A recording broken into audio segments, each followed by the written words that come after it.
On the coldest night of the year, when the wind howled like it was searching for lost souls and the streets emptied early, 22-year-old Anya stood outside her tiny rented room above a closed tailor shop, clutching a thin shawl tighter around her shoulders and counting the last few coins in her palm.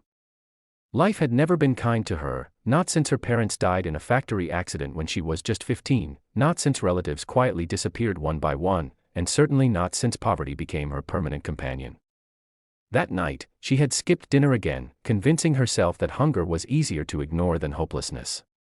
As she turned the rusty key to enter her room, she heard a soft voice behind her, strained, desperate, and trembling with exhaustion. "Please, excuse me."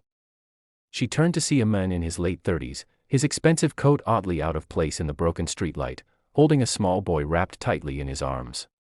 The child's face was pale, his breathing shallow, and there was a faint bandage on his forehead.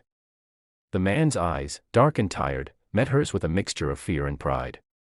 He didn't look like a beggar, yet he looked far more desperate than any she had seen.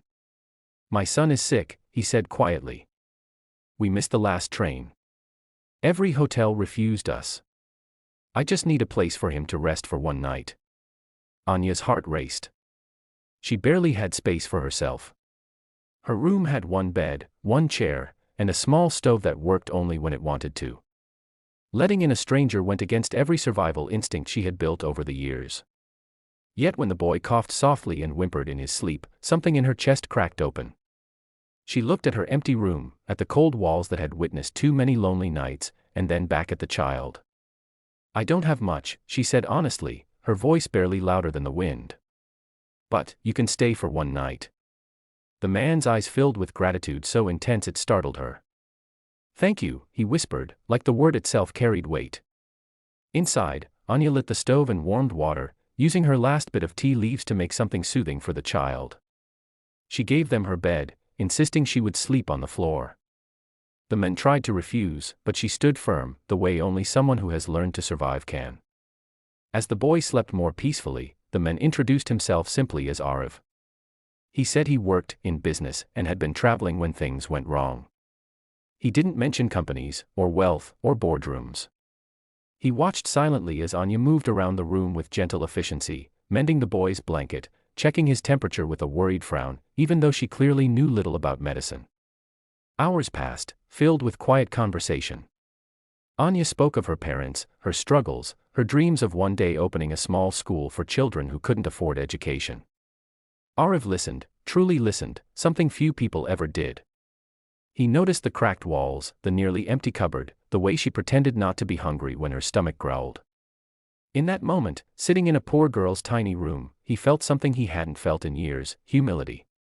What Anya didn't know was that Arav Malhotra was the CEO of one of the country's largest technology conglomerates, a man whose name could open any door, whose bank account could change her life without a second thought.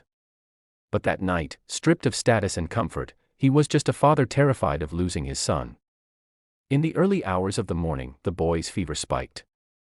Anya didn't panic. She wrapped him in warm cloths, stayed awake beside him, and even ran through the snow to a 24-hour pharmacy, spending the money she had saved for rent on medicine. Arav watched all of this in stunned silence. No assistant, no nurse, no luxury had ever shown him care like this.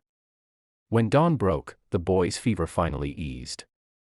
Arav felt something tighten in his throat as he realized this poor young girl had saved his son without expecting anything in return. As morning light filled the room, Arav made a decision, one that would change all their lives. He didn't reveal the truth immediately.